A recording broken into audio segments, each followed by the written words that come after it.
चलिए दोस्तों, स्वागत करते हैं आपका एजुकेशनल कोचिंग क्लासेस में। मैं दीपक सर। चलिए आज शुरू करते हैं आपके फिजिक्स का, यानी क्लास 12th के फिजिक्स का दूसरा चैप्टर हमारा क्या है, स्थिर वैद्युत विभव एवं धारिता। शुरू करते हैं। स्थिर वैद्युत विभव एवं धारिता क्या होता है, यानी कि अध्याय 2 का।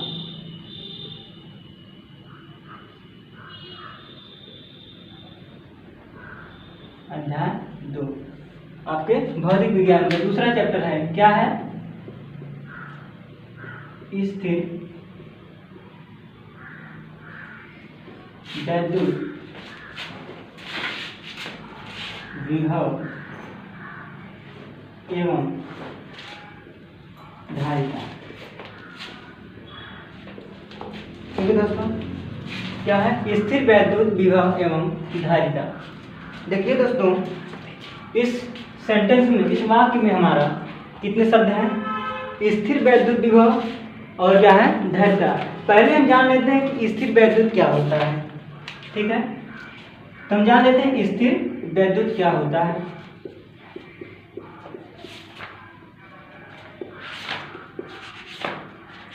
देखिए दोस्तों, पहली बात आ रहा है दोस्तों स्थिर। पहली बात, पहला शब्द क्या आ रहा है?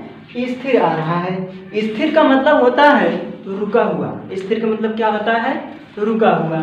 विद्युत मतलब रुका हुआ विद्युत, अर्थात रुका हुआ आवेश हम कह सकते हैं। क्या कह सकते हैं? रुका हुआ आवेश। हम पहले चैप्टर में हमने क्या क्या पढ़ा था? यही हम पहले चैप्टर में रुके हुए आवेश के बारे में ही पढ़ रहे थे, और हमें रुके हुए आवेश के बारे में ही पढ़ना है अभी दूसरे चैप्टर में। स्थिर वैद्युत का मतलब, हमें लगता है कि स्थिर वैद्युत का मतलब हमें आशा है कि आप लोग समझ गए होंगे कि स्थिर वैद्युत क्या होता है। अब हम बात करते हैं विभव की।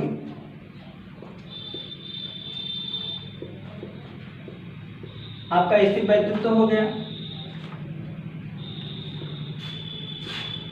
उसके बाद सेकंड आपका आता है विभव। विभव क्या होता है? चलिए अब हम जानेंगे कि विभव क्या होता है। विभव किसे कहते हैं? विभव कैसे ज्ञात किया जाता है किसी बिंदु पर? दोस्तों, जो विभव होता है, विभव एक प्रकार का कार्य होता है। विभव एक प्रकार का कार्य होता है। जैसे मान लीजिए कोई हमने यहाँ प्लस क्यू आवेश रख दिया, और ये इसका क्षेत्र है। किसका? प्लस क्यू आवेश का। हालांकि हम माइनस क्यू आवेश भी ले सकते हैं, लेकिन अधिकतर प्लस क्यू आवेश ही लिया जाता है। तो आप कहीं भी देखेंगे तो अधिकतर आपको प्लस क्यू आवेश ही मिलेगा, इसीलिए हमने भी क्या लिया? प्लस क्यू आवेश लिया है। और जो ये इस बिंदु, यहाँ पे मान लीजिए कोई बिंदु है, और जहाँ पर प्लस क्यू नॉट आवेश स्थित है। प्लस क्यू नॉट आवेश स्थित है कहाँ? अनंत पे। इसके लिए यानी कि प्लस क्यू आवेश के लिए ये प्लस क्यू नॉट अनंत होगा। देखिए, जो आवेश होता है, आवेश के बाहर का जो आवेश होता है, यानी किसी आवेश के क्षेत्र के बाहर का जो आवेश होता है, वो उपस्थित क्षेत्र में जो आवेश होता है उसके लिए वो अनंत पर उपस्थित आवेश होता है। अर्थात जो हमारा क्यू नॉट आवेश है, इस आवेश के लिए, प्लस क्यू आवेश के लिए ये क्या होगा? अनंत होगा। ठीक है ना? अगर यहाँ पर होगा तो भी अनंत होगा, कहीं पर भी होगा अनंत होगा। अगर इसके क्षेत्र के बाहर कहीं भी है तो क्या होगा? प्लस क्यू आवेश के लिए अनंत ही होगा। ठीक है दोस्तों, इतना समझ में तो आ ही गया होगा आपको।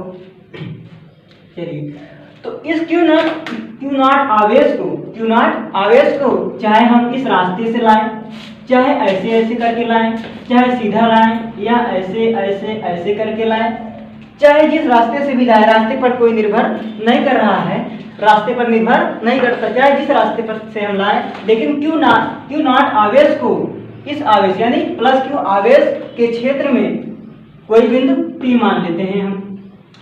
इस क्यू नॉट को इस P बिंदु तक लाने में किया गया जो कार्य होगा वो क्या कहलाएगा? विभव कहलाएगा। ठीक है दोस्तों, क्या कहलाएगा? विभव कहलाएगा। यानी कि विभव की परिभाषा कैसे हम व्यक्त करेंगे कि अनंत पर उपस्थित किसी आवेश को, अनंत पर उपस्थित किसी आवेश को किसी अन्य आवेश के क्षेत्र में लाने में किया गया कार्य क्या कहलाता है? विभव कहलाता है। क्या कहलाता है? विभव कहलाता है। चलिए एक बार फिर से देख लेते हैं कि अनंत पर उपस्थित किसी आवेश को किसी अन्य आवेश के क्षेत्र में किसी बिंदु पर लाने में किया गया कार्य क्या कहलाता है? विभव कहलाता है। ठीक है ना। यानी कि Q नॉट को जितना Q नॉट को लाने में जितना कार्य करेंगे, यानी Q नॉट को प्लस Q आवेश के क्षेत्र में लाने में हम जितना कार्य करेंगे, हमारा क्या कहलाएगा? विभव कहलाएगा। ठीक है दोस्तों, क्या कहलाएगा? विभव। अब ये जो आवेश है हमारा, ये प्लस भी हो सकता है, माइनस भी कर सकते हैं, लेकिन ये तो हमेशा प्लस में ही रहेगा। ठीक है दोस्तों, चलिए, तो हमें आशा कि आपको समझ में आ गया तो विभव क्या होता है। और अब हम बात करते हैं कि किसी बिंदु पर विभव कैसे ज्ञात करते हैं, अर्थात बिंदु आवेश के कारण विभव।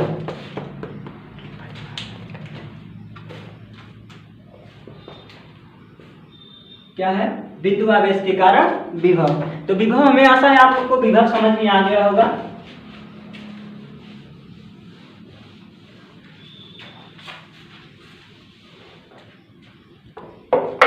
अब देखिए, मान लीजिए यहाँ पर प्लस Q आवेश है, ये इसका क्षेत्र है, यहाँ पे P बिंदु है और ये इसका केंद्र है, केंद्र पर प्लस Q आवेश, और यहाँ से यहाँ तक की दूरी हम मान लेते हैं R है, और ये क्या है? हमारा अनंत है। तो इस आवेश को यहाँ तक P बिंदु तक लाएंगे। कहाँ तक? P बिंदु तक लाएंगे। और P बिंदु तक लाने में जो कार्य होगा वही क्या कहलाएगा? विभव। किसको लाने में? आवेश को लाने में। इस Q नॉट आवेश को P बिंदु तक लाने में किया गया कार्य क्या कहलाएगा? P बिंदु पर विभव कहलाएगा, अर्थात Vp कहलाएगा। ठीक है दोस्तों, Vp बराबर यहाँ से क्या होगा? W/Q not. क्यों? क्योंकि हम Q नॉट आवेश को ला रहे हैं और W हमारा क्या है? कार्य।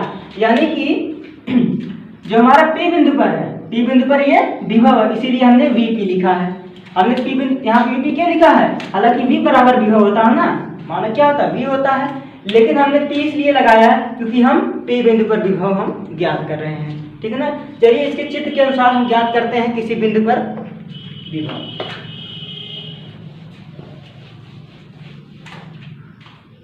चलिए, क्या है? बिंदु आवेश के कारण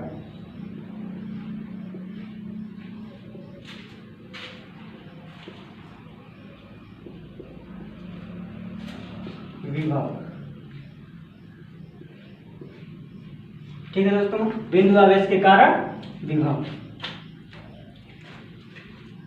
बिंदु आवेश के कारण विभव।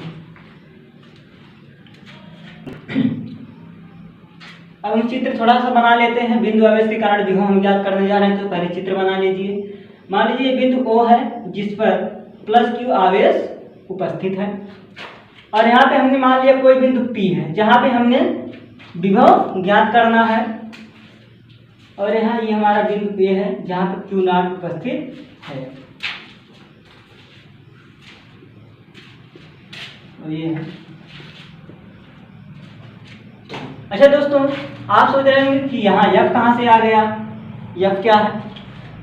देखिए दोस्तों, जो हमारा प्लस Q है, प्लस Q आवेश है, और यहाँ क्या है? प्लस Q नॉट आवेश है, प्लस Q नॉट आवेश है। तो इस प्लस Q आवेश के कारण, प्लस Q आवेश के कारण Q नॉट पर कौन सा बल लगेगा? प्रतिकर्षण का बल लगेगा। क्यों लगेगा? क्योंकि ये भी प्लस और ये भी प्लस है। अगर ये माइनस होता तो क्या लगता? आकर्षण का लगता, लेकिन दोनों क्या है? प्लस में है, दोनों समान आवेश हैं, तो कौन सा बल लगेगा? प्रतिकर्षण का लगेगा। और अगर दोनों विपरीत आवेश होते तो कौन सा लगता? आकर्षण का लगता। लेकिन यहाँ पे दोनों आवेश क्या है? समान है, इसीलिए कौन सा बल लग रहा है? प्रतिकर्षण का बल लग रहा है। ठीक है दोस्तों, इसीलिए हमने F की डायरेक्शन इधर कर दी है। ठीक है ना। चलिए, उसके बाद मान लीजिए यहाँ पे कोई बिंदु B है, और यहाँ से यानी कि बिंदु O से P तक की दूरी हम R मान लेते हैं। R की मान, क्योंकि हमें देखिए P बिंदु पर ही विभव ज्ञात करना है, इसीलिए हम O से P तक की दूरी R है, और O से x दूरी पर कोई बिंदु क्या है, ए है, जहां पर क्यू नॉट आवेश उपस्थित है। अच्छा, इतना x है, इतना क्या होगा, बहुत ही कम दूरी है, तो मान लेते हैं, क्या मान लेंगे, dx मान लेंगे भैया। क्या मानेंगे, dx। कहां से, ए से बी तक की दूरी को। अब देखिए, अब क्या करना है, पहले क्या वर्णन कर लेते हैं कि क्या क्या हमें दिया है। वर्णन में क्या लिखेंगे कि माना ओ बिंदु पर, माना किसी बिंदु ओ पर आवेश प्लस क्यू उपस्थित है या प्लस क्यू आवेश उपस्थित है, और ओ से आर दूरी पर कोई बिंदु पी है जिस पर हमें विभव ज्ञात करना है। और नई लाइन से क्या लिखेंगे कि ओ से x दूरी पर कोई बिंदु ए है जहां पे प्लस क्यू नॉट आवेश उपस्थित है। चलिए लिख लेते हैं कि माना बिंदु ओ पर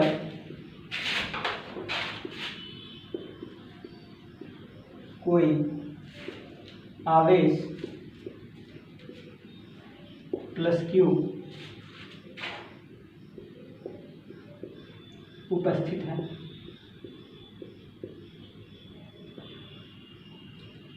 बिंदु ओ से क्या लिखेंगे, बिंदु ओ से आर दूरी पर, बिंदु ओ से आर दूरी पर बिंदु पी उपस्थित है। बिंदु ओ से आर दूरी पर बिंदु पी है। अच्छा भैया, बिंदु पी उपस्थित है आर दूरी पर ओ से, और हमें बिंदु पी पर विभव भी ज्ञात करना है। तो यहाँ क्या लिखेंगे, जिस पर विभव की गणना करनी है।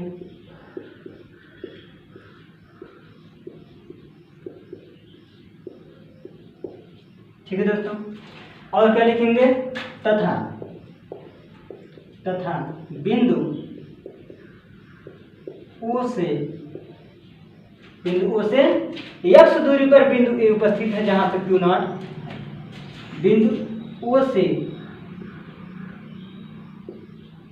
x दूरी पर बिंदु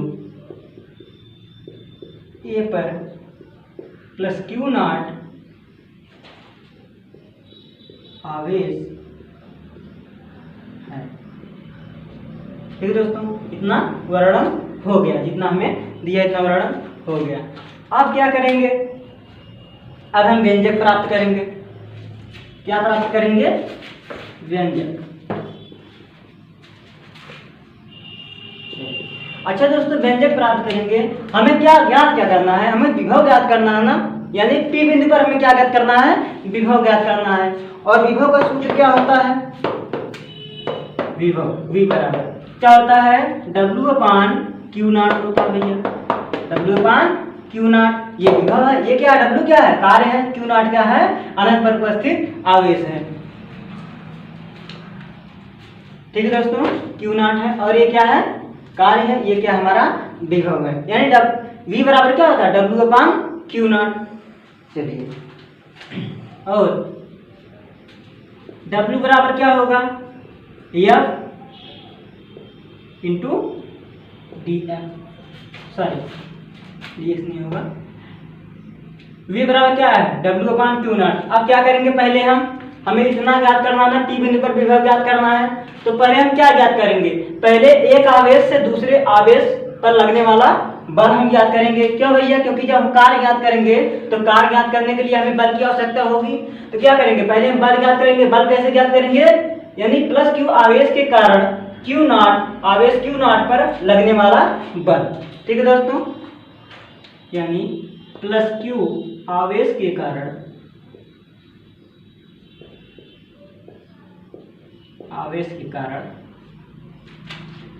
प्लस क्यू नॉट आवेश पर लगने वाला बल, क्या होगा, F इज इक्वल टू क्या होगा, 1/4 पाई एप्सिलॉन 0, आपने पहले चैप्टर में क्या पढ़ा है, यह बराबर 1/4 pi epsilon 0 into Q1 into Q2 अपान R स्क्वायर। यहाँ से क्या हो जाएगा, Q इंटू Q नॉट, दूसरा आवेश क्या है Q नॉट है, पहला आवेश प्लस Q, दूसरा Q नॉट अपान क्या हो जाएगा। अब देखिए दोस्तों, यहाँ पे R स्क्वायर होगा कि एक्स स्क्वायर होगा आपका, यहाँ पे क्या होगा एक्स स्क्वायर होगा, क्योंकि प्लस Q आवेश और Q नॉट आवेश के बीच की दूरी कितना है, x है, तो यहाँ से क्या होगा एक्स स्क्वायर आपका हो जाएगा, क्या हो जाएगा एक्स स्क्वायर, समीकरण नंबर 1। ठीक है दोस्तों, ना क्लियर है। चलिए अब आगे चलते हैं, आगे चलते अब क्या करेंगे हम, अब A से बिंदु A से B तक, बिंदु A से B तक ज्ञात करते हैं, यानी आवेश को Q नॉट आवेश को देखिए, जब हम इससे बल लगाएंगे, जब प्रतिकर्षण का बल लगेगा प्लस Q आवेश के कारण, प्लस Q आवेश के कारण Q नॉट आवेश पर प्रतिकर्षण का जब बल लगेगा तो क्या होगा, प्रतिकर्षण मतलब धक्का देगा, इधर की तरफ बल लगेगा। अच्छा दोस्तों, बल हम किस तरफ, और आवेश को हम कहां से ला रहे हैं, A से B की तरफ ला रहे हैं, आवेश को A से B की तरफ ला रहे हैं, और हम ला रहे हैं आवेश को इस तरफ। इमेजिन कीजिए कि आवेश को हम इस तरफ ला रहे हैं और बल हमारा इस तरफ लग रहा है, तो क्या होगा, जो हमारा कार्य होगा वो क्या होगा, F इंटू क्या होगा माइनस dx होगा, क्योंकि देखिए विस्थापन क्या है dx है ना, लेकिन विस्थापन देखिए बल की जिस दिशा में बल हमारा लग रहा है, जिस दिशा में बल लग रहा है, विस्थापन उसके विपरीत दिशा में लग रहा है, अर्थात विस्थापन इधर है और बल इधर लग रहा है, विस्थापन की दिशा इधर है और बल की दिशा इधर है, यानी कि बल और विस्थापन की दिशा एक दूसरे के विपरीत है, तो बल तो यही होगा, लेकिन जो हमारा विस्थापन हो जाएगा, अगर विस्थापन प्लस में है तो विपरीत दिशा में क्या होगा, माइनस में होगा, यानी माइनस dx हो जाएगा। ठीक है दोस्तों, तो यहाँ से हम रखेंगे, तो हमारे यहाँ से क्या हो जाएगा, आवेश को यानी Q नॉट आवेश को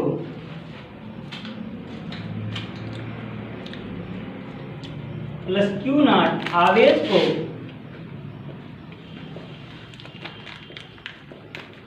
को कहां से, A से B तक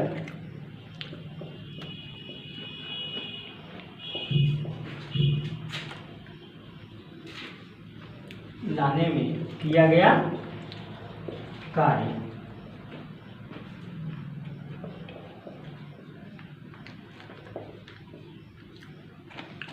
क्या होगा भैया, W बराबर क्या होगा, F इंटू माइनस dx होगा।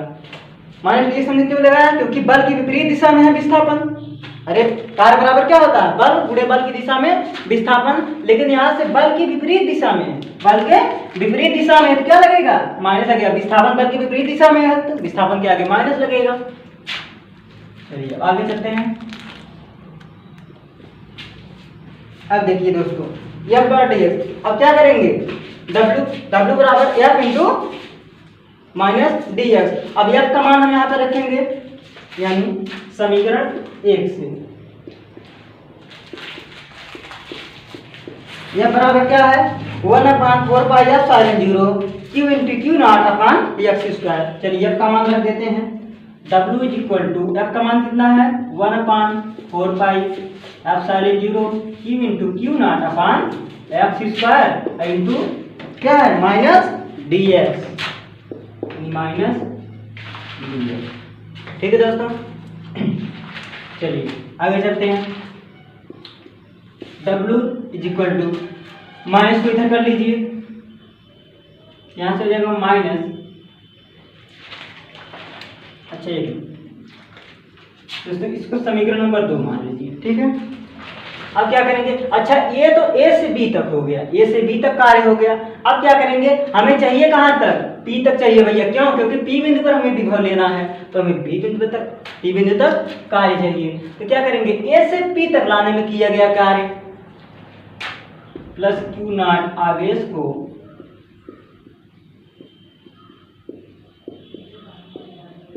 A से P तक लाने में किया गया कार्य। क्या होगा, ये तो छोटी दूरी के लिए था, dx छोटी दूरी के लिए था। अब a से p तक क्या करना है, तो क्या करेंगे, सबका समाकलन कर देंगे। समाकलन कहाँ से कहाँ तक करेंगे, अनंत से p तक। यहाँ सॉरी ये नहीं रहेगा, यहाँ अनंत रहेगा दोस्तों। अनंत से p तक लाने में किया गया क्या करेंगे, सबका समाकलन कर देंगे इसका। यानी w इज इक्वल टू क्या हो जाएगा, समाकलन, इसका समाकलन कहाँ से कहाँ तक, p। अच्छा, जब हम p बिंदु तक आएंगे तो हमारा कौन सी दूरी टच करेगा भैया, r दूरी को, यानी कि अनंत से कहाँ तक, r दूरी तक। समाकलन क्या रहेगा, 1/4 पाई एप्सिलॉन 0, यहाँ से q into Q not upon x square और माइनस dx। माइनस को बाहर कर लीजिए, माइनस बाहर होगा और क्या बाहर होगा, 1/4 पाई, यानी कि q into Q not upon 4 pi epsilon 0 minus के साथ बाहर हो जाएगा। यानी w इज इक्वल टू क्या आएगा, माइनस यहाँ से q into Q not upon 4 pi epsilon 0, और क्या बाहर आएगा भैया, माइनस भी बाहर आ जाएगा। अब यहां से बचेगा क्या, इसमें समाकलन क्या बचेगा, 1/x² बचेगा इंटू dx। ठीक है दोस्तों, अब क्या करेंगे, w इज इक्वल टू क्या आएगा, यहाँ से minus q into Q not upon 4 pi epsilon 0। यहाँ से समाकलन, यहाँ क्या बचेगा, अच्छा x की घात नीचे क्या प्लस में है, ऊपर ले जाएंगे तो माइनस में हो जाएगा, यानी x की पावर माइनस 2, यहाँ से dx हो जाएगा भैया। ठीक है, तो w इज इक्वल टू क्या आएगा, minus q into Q not upon 4 pi epsilon 0, यहाँ से समाकलन r। यहाँ से दोस्तों क्या रहेगा, देखिए होता है x की पावर n dx, ये क्या होता है, x की पावर n प्लस 1 अपान n प्लस 1, ये हमारा सूत्र होता है।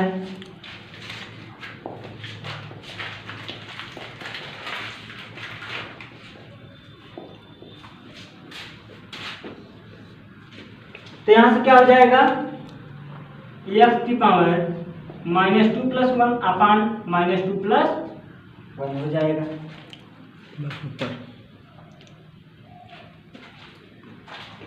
चलिए दोस्तों आगे चलते हैं। चलिए दोस्तों, यहाँ से क्या दिया था कि w बराबर क्या है, minus q into Q not upon 4 pi epsilon 0, और समाकलन कहाँ से कहाँ तक करना है, अनंत से r तक करना है, और x की पावर -2 प्लस 1 अपान -2 प्लस 1 है। चलिए शुरू करते हैं, आगे चलते हैं।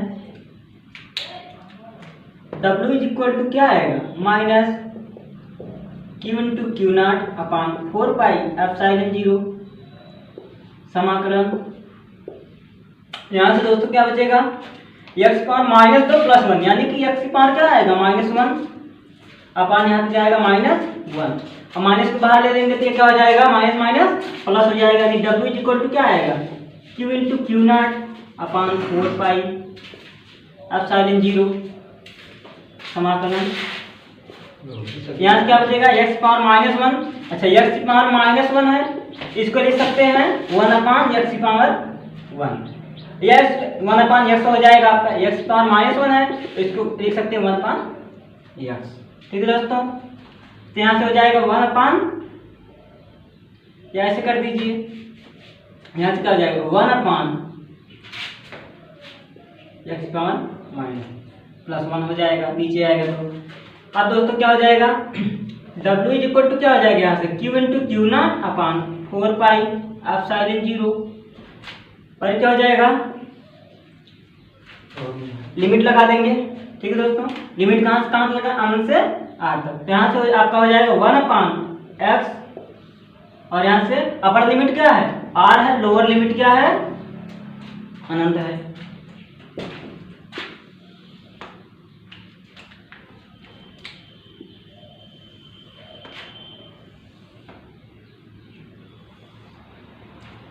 चलिए दोस्तों तो यहाँ से आपका क्या आ जाएगा, लिमिट का प्रयोग कैसे करते हैं, upper limit minus lower limit, यानी W इज इक्वल टू क्या आएगा आपका Q into Q not upon 4 pi epsilon 0, यहाँ क्या आ जाएगा 1 अपान R माइनस 1 अपान इन्फिनिटी, ठीक है ना। और हम जानते हैं क्या 1 अपान इन्फिनिटी का मान कितना होता है, 0 होता है। 1 अपान इन्फिनिटी का मान कितना होता है, 0 होता है। तो 0 यानी 1 अपान R माइनस 0, तो क्या आएगा यहाँ से, किसी संख्या में से अगर हम 0 को घटाते हैं तो उस पर कोई फर्क नहीं पड़ता, कोई प्रभाव नहीं पड़ता, यानी कि यहाँ लिख सकते हैं W इज इक्वल टू क्या आएगा Q into Q not upon 4 pi epsilon 0 और यहाँ से 1 अपान R, यानी W इज इक्वल टू क्या आएगा 1 अपान 4 पाई एप्सिलॉन 0। अब यहाँ से क्या बचेगा भैया, Q into Q not upon R, ये आपका W का मान आ गया। अब क्या करेंगे, हमें क्या याद करना, विभव, क्या ज्ञात करना है दोस्तों, विभव ज्ञात करना है, यानी कि V ज्ञात करना है। क्या ज्ञात करना है, V। तो V बराबर हमने क्या बताया था आपको कि V बराबर क्या होता है, W अपान क्यू नॉट होता है। आपको W का मान तो मिल गया, क्यू नॉट तो रहेगा भैया, और W का मान भी मिल गया, तो क्या हो जाएगा V इज इक्वल टू क्या हो जाएगा आपका,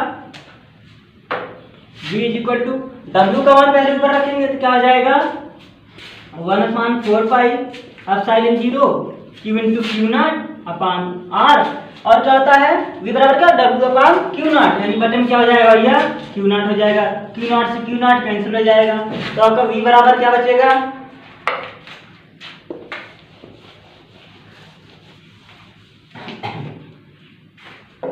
तो V बराबर क्या बचेगा आपका, यहाँ से 1 अपान 4 पाई एप्सिलॉन 0 इंटू क्या बचेगा Q अपान R, क्या बचेगा Q अपान R बचेगा। ये आपके क्या हो गया, V का मान, यानी विभव का मान आपका निकल गया।